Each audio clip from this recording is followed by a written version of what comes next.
नमस्कार मित्रमैत्रिणींनो, आज उपयोजित लेखन या आपला जो विभाग आपल्याला आहे त्यामधील निबंध लेखनातलं वैचारिक लेखन यावर जर तुम्हाला काही विषय आला तर तो कशा पद्धतीनं लिहायचा यावर आपण थोडीशी चर्चा करूया। वैचारिक लेखन यामध्येच मला वाटतं बऱ्यापैकी आपली आयडिया क्लिअर झाली असेल। वैचारिक लेखन हा निबंध लेखनाचा असा एक भाग आहे की ज्याच्यामध्ये ज्या लेखनामुळे समोरचा माणूस विचार करायला भाग पडतो, ज्याला म्हणजे तो काहीतरी विचार करतो आणि त्यावरती साधक बाधक चर्चा तिथं त्या लेखनामध्ये केलेली असते। हे जे वैचारिक लेखन आहे ते या पद्धतीनं केलेलं असतं की तुम्ही दोन्ही बाजूंनी त्या विषयाचा नीट विचार करता। तो विषय कधीही एकांगी पद्धतीने मांडायचा नसतो। तुम्हाला एक सोपं आहे की तुमच्या लेवलवरती तुम्हाला या वैचारिक लेखनासाठी जो विषय दिलेला असतो त्यासाठी काही मुद्दे दिलेले असतात आणि त्या मुद्द्यांवरूनच तुम्हाला लिहायचं असतं। हे तुमच्या दृष्टीने सोपं आहे। आपण एवढंच लक्षात घ्यायचं असतं जेव्हा असं लेखन येतं तेव्हा की त्यांनी जे दिलेले मुद्दे आहेत ते सगळे मुद्दे आपण कव्हर केले आहेत का। पण हे मुद्दे लिहिताना सुद्धा आपण फक्त एकाच बाजूनी विचार करतोय असं कुठंही त्या लेखनामध्ये अपेक्षित नाहीये। तर तुम्ही जेव्हा हे लेखन करता तेव्हा एक लक्षात घ्या की तुमचं वाचन खूप चांगलं असलं पाहिजे, तुम्हाला सगळ्या परिस्थितीचं भान असलं पाहिजे, तुमचं सामान्य ज्ञान किंवा जनरल नॉलेज हे सुद्धा चांगलं असलं पाहिजे, तुम्ही सगळ्या बाजूंनी विचार करून लिहिणारे असले पाहिजे। तर हे एक प्रकारचं स्किल आहे। हे स्किल तुम्ही डेव्हलप करू शकता, याचा तुम्हाला पुढे खूप चांगला फायदा तुमच्या अगदी रोजच्या आयुष्यामध्ये सुद्धा होऊ शकतो। तर वैचारिक लेखन असा जेव्हा तुम्हाला येतो निबंध, ते काही वर लिहिलेलं नसतं वैचारिक लेखन, पण आपल्याला त्या निबंधाच्या सब्जेक्टवरून लक्षात येतं की हे एक विचार करून लिहायचा निबंध आहे। तर आपण तुमच्यासाठी इथे एक विषय घेऊया आणि त्या विषयावरती काही मुद्दे दिलेले असतील आणि ते आपण कसे फुलवत नेऊ शकतो हे या अनुषंगाने बघूया। तर वैचारिक लेखनामध्ये आज तुम्हाला दिलेला विषय आहे युग जाहिरातीचे। प्रश्न काय विचारला आहे, कृती काय विचारली आहे, युग जाहिरातीचे या विषयावर खालील मुद्द्यांच्या आधारे तुमचे विचार लिहा। बघा इथं लिहितानाच म्हटलंय विचार लिहा। आता काय काय मुद्दे दिले आहेत, काळाची गरज, त्याचं महत्त्व, तिसरा मुद्दा आहे फायदे किंवा तोटे, आणि चौथा मुद्दा आहे सदुपयोग। ठीक आहे। आता आपण जेव्हा हा विषय तुम्हाला आला तेव्हा सगळ्यात आधी तुम्हाला जाहिरात म्हणजे काय हे तुम्ही लहानपणापासून बघत आलेला आहातच, तर त्याचा विचार तुमच्या मनात येईल। टी व्हीवरती दिसणाऱ्या जाहिराती, प्रिंट मीडिया किंवा वृत्तपत्रांमध्ये येणाऱ्या जाहिराती, मासिकांमध्ये येणाऱ्या जाहिराती, होर्डिंग्स, बॅनर्स, हे सगळं तुमच्या डोळ्यासमोर आलं पाहिजे जाहिरात म्हटल्यानंतर। दुसरी गोष्ट ताबडतोब तुमच्या नजरेसमोर आली पाहिजे की का केली जाते जाहिरात, कशाची असते जाहिरात, आपण कशी बघतो ती जाहिरात। आता तुम्हाला जाहिरात लेखन आहे त्यामुळं ती कशी असते तुम्हाला माहिती आहे, मोजक्या शब्दात असते। आपलं जे प्रोडक्ट आहे ते जास्तीत जास्त लोकांपर्यंत पोहोचवण्यासाठी जाहिरात केली जाते, हे तर तुमच्या डोक्यात ताबडतोब आलं पाहिजे। आता त्यांनी मुद्दे काय दिलेत त्या मुद्द्यांकडे आपण बघूया। पहिला मुद्दा आहे काळाची गरज। मग हा जेव्हा मुद्दा येतो तेव्हा आपण जाहिरातीचे युग म्हणजे काय हे एक थोडक्यामध्ये सांगायला पाहिजे की जाहिरातीमुळे ॲक्च्युली जाहिरात का करतात हे एक थोडक्यात तुम्हाला तिथं नमूद करावं लागतं आणि ती आजकाल काळाची गरज कशी बनली आहे हे ह्या पॉईंटमध्ये तुम्हाला इलॅबोरेट करून सांगावं लागणार आहे। त्यानंतर पुढचं त्यांनी दिलं जाहिरातीचे महत्त्व। का आहे जाहिरातीचं महत्त्व, तुमचं जर प्रॉडक्ट खूप चांगलं असेल, खूप सुंदर पद्धतीनं तुम्ही ते बनवत असाल, त्याचे इफेक्ट्स खूप छान असतील, त्याची व्हॅल्यू खूप चांगली असेल, पण ते लोकांना कळलंच नाही की हे तुमचं प्रोडक्ट आहे, लोकांपर्यंत ते पोहोचलंच नाही, तर त्याचा काही उपयोग आहे का। मग हे लोकांपर्यंत पोहोचवण्याचं काम कुणामुळे सुकर होतं किंवा कुणामुळे सोपं होतं, तर जाहिरातीमुळे। मग हे त्या जाहिरातीचं महत्त्व आहे, या मुद्द्याला धरून आपल्याला हा पॉईंट इलॅबोरेट करता येईल। त्यानंतरचा त्यांनी मुद्दा दिला आहे फायदे ऑब्लिक तोटे। म्हणजे बघा तुम्हाला दोन्ही लिहिता येतील, तुम्हाला जाहिरातीचे फायदे काय आहेत ते पण सांगता येईल आणि जाहिरातीचे तोटे काय आहेत हे सुद्धा तुम्ही मांडू शकता। कसं ते आपण आता निबंधामध्ये बघूच, पण तुम्ही सुद्धा विचार करा की आपण काय काय यात येऊ शकतं.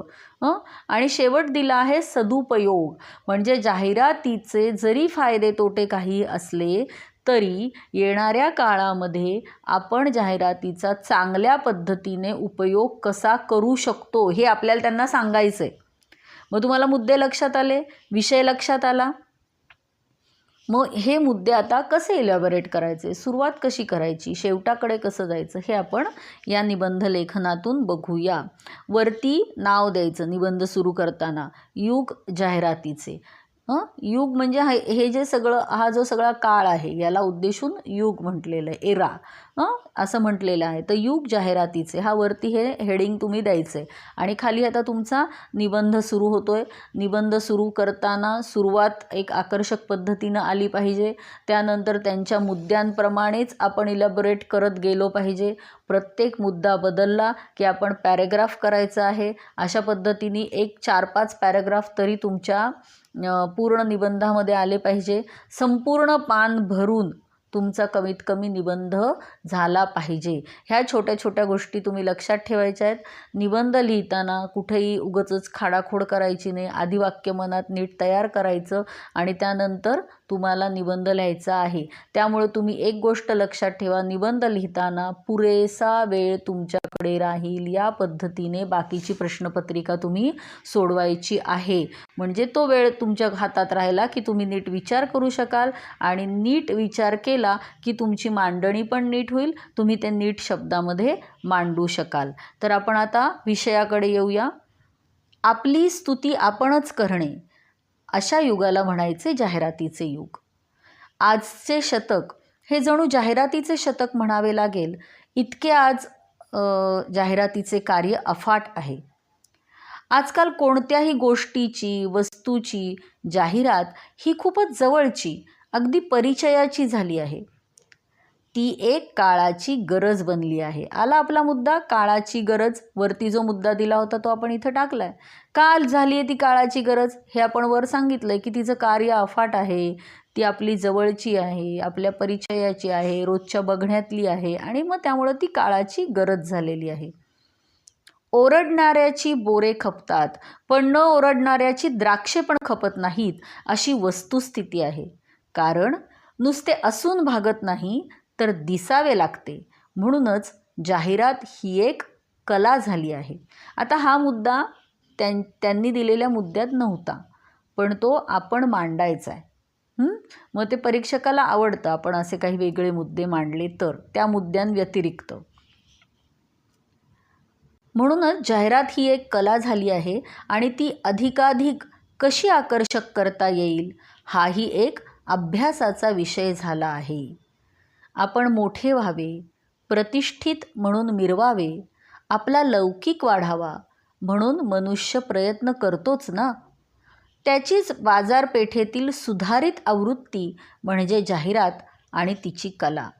मग थोडक्यात आपण इथं जाहिरात ही कशी कला झाली आहे, ती कशी काळाची गरज बनली आहे, ती कशी आपल्या रोजच्या परिचयाची, रोजच्या बघण्यातली झाली आहे आणि त्यामुळंच ती एक अभ्यास म्हणून पण शिकवली जाते. जाहिरात माहिती आहे ना तुम्हाला, ॲडव्हर्टायझिंग हे एक कोर्सेस आहेत त्याचे. तर ती एक अभ्यास म्हणून पण शिकवली कशी जाते, ह्या सगळ्याचा उहापोह आपण ह्या पॅरेग्राफमध्ये केलेला आहे. आता पुढचं काय दिलेलं आहे त्यांनी, महत्त्व. बरोबर आहे ना, पुढचा मुद्दा महत्त्व दिलेला आहे. आता तो खाली येईल बघा, कसं कसं त्याला महत्त्व येत गेलं आणि वेगवेगळ्या प्रकारच्या ॲड्स कशा असतात. तुम्हाला माहिती आहे ना की फक्त आपलं प्रोडक्ट खपावं म्हणून ज्या पद्धतीने ॲड केल्या जातात त्याच पद्धतीने काही ॲड्स ह्या सोशल ॲड्स म्हणून केल्या जातात. म्हणजे जनहितार्थ, लोकांना समजावं म्हणून, लोकांना माहिती असावं म्हणून अशासुद्धा सरकारतर्फे खूप जाहिराती बनवल्या जातात. त्यांना सोशल ॲड्स म्हणतात. मग ते सुद्धा आपल्याला इथं टाकावं लागेल. आता बघा पुढच्या पॅरेग्राफमध्ये काय आलेलं आहे.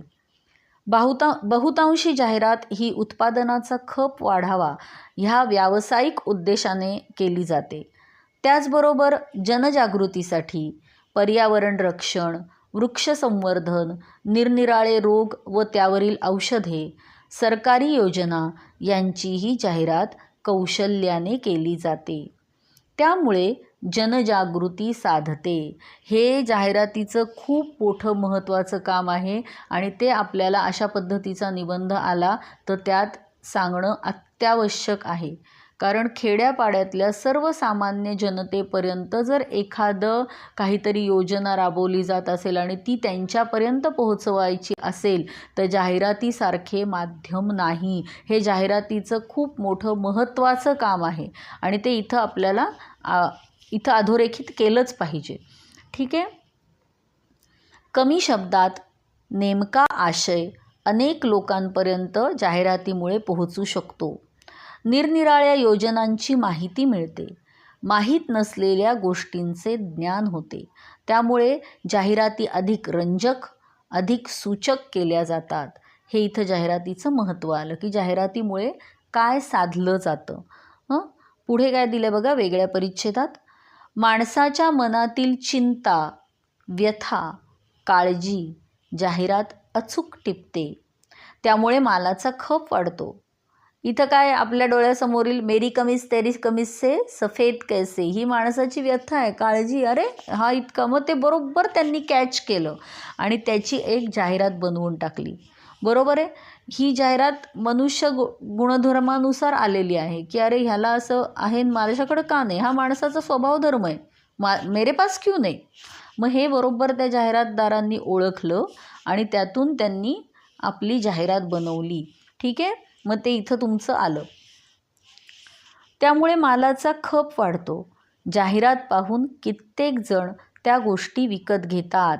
बघतो की नाही आपण, टी व्हीवरती ॲड आली की तुम्ही पण आईच्या मागे लागता की नाही की हे आले बरं का नवीन, मला हवं आहे. कसं कळतं तुम्हाला? तुम्ही टी व्हीवर बघता, नेटवर बघता. आजकाल पेपरमध्ये खूप कमी वाचत असाल तर तुम्ही चांगलीच गोष्ट आहे, पेपरमध्ये पण येतं. ठीक आहे. मग ह्या गोष्टींमुळे तुम्हाला कळतं की काहीतरी बाजारात हे असं असं आपल्या उपयोगाचं नवीन आलेलं आहे आणि मग तुम्ही ते विकत घेण्यासाठी घरच्यांना आग्रह करता किंवा विकत घेता. कशामुळे? जाहिरातीमुळे. जाहिरातीतील आवडता अभिनेता, अभिनेत्री, खेळाडू यांचा उपयोग करून जाहिराती अधिक आकर्षित केल्या जातात आणि त्यामुळे त्या ग्राहकांचे मन जिंकतात. अरे सचिन सांगतो ना, विराट सांगतोय ना, मग हे खूप भारी आहे असं लोकांना वाटतं आणि म्हणून ज्या अशा पर्सनॅलिटीज आहेत ज्यांची छाप जनमानसावरती आहे अशा लोकांना मॉडेल म्हणून निवडलं जातं आणि त्यामुळे ती गोष्ट खपण्यासाठी मदत होते. त्यांना घेऊन जाहिरात केली जाते आणि ग्राहकाचं मन जिंकलं जातं. हे इथं या पॅरेग्राफमध्ये सांगितलं की कशा पद्धतीने जाहिरात केली जाते. आता फायदे तोटे हे राहिला आहे मुद्दा, हा आपण आता पुढे घेतोय. पण आजकाल या जाहिरातींनी डोकं उठवलं आहे.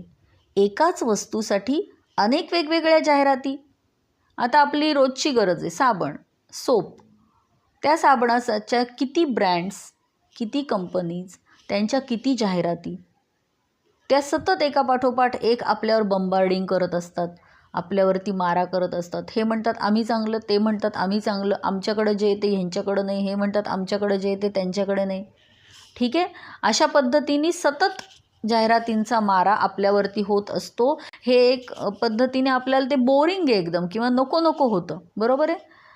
खरे काय, खोटे काय, कोणती बरोबर, कोणती चूक हे कळतच नाही. सगळेच जण आपला वाजवतात डंका, अरे आम्ही कसे भारी. पण यातलं सत्य परिस्थिती काय आहे हे ग्राहकापर्यंत जात नाही. हा त्या जाहिरातीचा तोटा आहे, जाहिरातीच्या युगाचा तोटा आहे. सगळेच जण सांगतात आम्ही भारी, खरं काय हे आपण वापरल्याशिवाय आपल्याला कळत नाही. जाहिरातींची भुरळ पडून वस्तू विकत घेतली जाते. खूप किंमत मोजावी लागते, पण अनुभवाने फायदा शून्य असेच घडते. आपण बळी पडतो त्या मोहाला. आपण जाहिरात बघून ती वस्तू खरेदी करतो. आपण त्या जाहिरातीवर विश्वास ठेवतो. पण ती जर जाहिरात विश्वासार्ह नसेल, काहीतरी थातूरमातूर काहीतरी खूप मोठं करून सांगितलं असेल तर शेवटी काय होतं? फायदा शून्य. एवढं मी जाहिरातीत बघितलं, घेतलं आणि काही नाही, अहो काही तसं काही नाही आहे म्हणतो की नाही आपण. तर हे एक जाहिरातीची त्रुटी आहे, तोटा आहे हा त्यांचा. हे आपण इथं नमूद करायचं आहे. जाहिरातीतील प्रत्येक मजकूर खरा आहे असेच वाटते. ग्राहक त्यावर विश्वास ठेवतात आणि वस्तूंचा खप वाढतो. वस्तूंचा खप वाढतो, पण कधी कधी नुकसान कुणाचं होतं? ग्राहकाचं होतं. ते आपण इथं सांगितलेलं आहे. आता त्यांनी जे साधक बाधक शेवटचा मुद्दा दिलेला आहे की सदुपयोग कसा झाला पाहिजे. तर ते आपण आता शेवटाकडे चाललो आहे. आता आपण या निबंधाच्या तिथं द्यायचं आहे.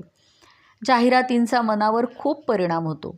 म्हणूनच ज्या वाईट जाहिराती बघायला मिळतात, वाचायला मिळतात, त्या बंद झाल्या पाहिजेत. जाहिरातींचा गैरवापर टाळला पाहिजे. नियम न पाळणाऱ्यांवर कठोर कारवाई झालीच पाहिजे. त्यासाठी सरकारने नियमावली ठरवून त्याची अंमलबजावणी केली पाहिजे. संस्कारक्षम जाहिराती बनवल्या पाहिजेत. लहान मुले ही जाहिरात पाहतात, पाठ करतात, एखाद्या वस्तूसाठी हट्ट करतात. म्हणून योग्य भाषा आणि संस्कारयुक्त जाहिराती तयार झाल्या पाहिजेत. हे आपण मुद्दे इथं मांडलेले आहेत की आम्हाला काय वाटतं, जाहिराती कशा असल्या पाहिजे, त्याचा चांगला वापर कसा केला गेला पाहिजे की ज्या योगे कुठलाही दुष्परिणाम अगदी लहान मुलांपासून कुणावरही त्याचा होणार नाही. हे जे तुम्हाला वाटतंय ते इथं तुम्ही सांगायचं. म्हणजे थोडक्यात ते जाहिरातीचा सदुपयोग हा मुद्दा तुमचा कव्हर केला जाईल. आता आपण शेवटाकडे आलेलो आहोत. शेवट काय केलं आहे बघा. आज स्पर्धेत टिकून राहायचं असेल तर जाहिरातीसारखा दुसरा पर्याय नाही. हे आपण इथं मांडलंच पाहिजे की ठीक आहे, जाहिरातीचे फायदे तोटे, त्याचा दुरुपयोग केला जातो, सगळं मान्य आहे. पण तुम्हाला जर स्पर्धा आहे, आजचं युग स्पर्धेचं पण आहे ना, जसं जाहिरातीचं आहे. आणि स्पर्धा आणि जाहिरात, स्पर्धा म्हणली की जाहिरात आली. तुम्हाला टिकून राहायचं आहे त्या स्पर्धेमध्ये, तुमचं प्रोडक्ट तुम्हाला खपवायचं आहे. त्यामुळे ते सुद्धा इथं आपण नमूद केलेलं आहे. आज स्पर्धेत टिकून राहायचं असेल तर जाहिरातीसारखा दुसरा पर्याय नाही. त्यामुळे अनेक लोकांना संधी मिळते. कशी? तुम्हाला माहिती आहे ना की ॲड्स असतात, मग त्याच्यामागं मोठ्या मोठ्या ॲड एजन्सीज असतात, तिथं खूप लोक काम करतात. त्याचबरोबर त्यांचं शूटिंग केलं जातं, तिथं काही लोकांवर ते पिक्चराईज केलं जातं. हे सगळे मोठे युनिट्स आहेत. तर ह्यामध्ये लोक नोकरी करत असतात, त्यांना नोकरीची संधी तिथं मिळालेली असते. चांगले आणि दर्जेदार उत्पादन लोकांपर्यंत पोहोचते. कुणामुळे पोहोचतं? हा पण फायदाच आहे जाहिरातीचा, जाहिरातीमुळे.